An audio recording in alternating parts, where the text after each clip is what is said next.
Welcome back to the deep dive. Today, we're getting into something pretty central in the AWS world, Elastic File System, or EFS. We've got some great material here, really aimed at understanding the concepts, not just the code.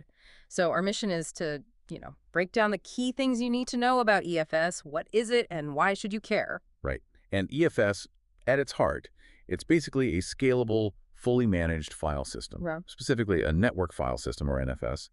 It's built really to work smoothly with other AWS services, things like your EC2 instances, your Lambda functions, containers on ECS or EKS. Okay, so it plugs into all those different compute options. Exactly. And the main idea, its core purpose, is to give you shared file storage. Think of it like a traditional network drive, but, Hmm. cloud native. Multiple services can hit the same files at the same time over the network. Makes sense, like a central filing cabinet everyone can access. Kind of, yeah. But one that grows automatically and doesn't need you to manage the cabinet itself. And for context, this info is current as of late July 2025. Okay, so that's the what. Let's talk about the why. If you're listening, maybe building something on AWS, why would you actually choose EFS? What's the benefit? Yeah, good question. I mean, the biggest one is probably that shared storage capability we just mentioned. If you have an app where different parts or maybe different servers need to see and use the same set of files, Mm. EFS is designed for that. Like a content management system, maybe? Multiple web servers needing the same images or themes? Precisely. Or shared data for analytics jobs. And then there's the automatic scaling. That's huge. You don't have to guess how much storage you'll need up front or worry about running out of space or hitting performance limits as data grows. EVS just handles it. Scales capacity, scales performance automatically. Okay, so no more manual resizing or adding disks. That sounds like a big load off. It really is. And that ties into the next point. It's fully managed. AWS handles the infrastructure, the patching, making sure it's running. You just use it. Right, freeing up your team to actually build stuff, not manage storage servers. Exactly. Plus, you get really high availability built in. It automatically stores your data across multiple availability zones, or AZs. These are like separate data centers in a region. So if one AZ has an issue, your data is still safe and accessible from another. That's the idea.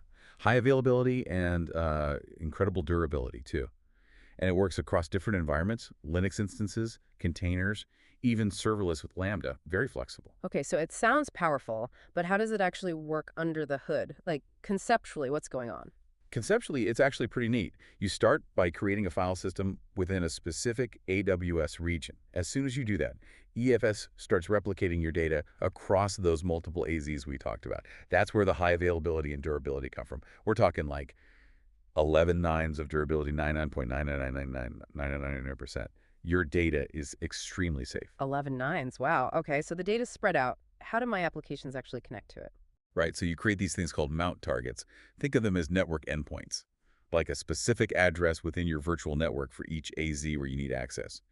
Your EC2 instances, containers, or Lambda functions then mount the file system using that target.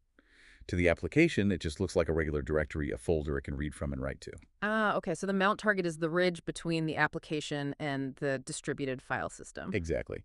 And it supports all the standard file operations you'd expect. Underneath, it's scaling automatically from maybe a few gigabytes up to petabytes if needed. Mm. Other key things are encryption is built in, both for data sitting there at rest and data moving over the network in transit. And there's lifecycle management. What's that? It lets you automatically move files that aren't accessed off into a cheaper storage class called infrequent access, or IA. Saves you money on data you don't need instantly. Got it. Cost optimization built in. Now, you mentioned earlier the problem EFS solves. Let's think back maybe before 2016 when EFS launched. What was the alternative? What was the pain point? Oh, it was definitely messier. Shared file storage in the cloud, or even getting it to the cloud, was a challenge. You might have had traditional NFS servers you managed yourself, maybe on premises, maybe on EC2, or you were looking at expensive SAN or NAS hardware systems. Or you just used local instance storage, like EBS volumes or Instance Store. But those are tied to a single server. Sharing was hard.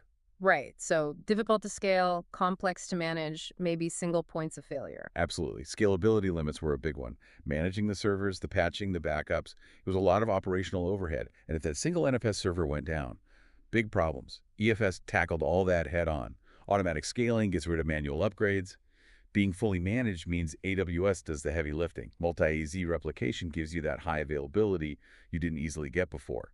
And that IA storage class adds cost efficiency. Can you give a quick example, like Yeah. that WordPress site you mentioned? Yeah, WordPress is a classic. Before EFS, if you had multiple web servers for high traffic, you had to figure out how to get the uploaded media, images, videos onto all the servers. Maybe complex sync scripts, maybe a separate distribution system. With EFS, you just mount the same EFS volume on all web servers. Upload a file to one, it's instantly available to all the others because they're all accessing that same shared file system. Way simpler. Okay, that really clarifies the value. So, pulling it together for the listener, when is EFS the right tool for the job? You definitely want to look at EFS when you need multiple things, instances, containers, functions, to access the same set of files concurrently. That shared access piece is key. Also, when you need storage that scales automatically without you intervening, and when you don't want the hassle of managing the underlying file servers. And of course, when high availability and durability across AZs are requirements. Think shared data sets for ML, web serving assets, content repositories. And are there times when it's not the best fit? Yeah, definitely. If you need the absolute highest IOPS or lowest latency for a single instance, like for a high-performance database maybe, then block storage like EBS, especially provisioned IOPS types, or even local instance store might be better.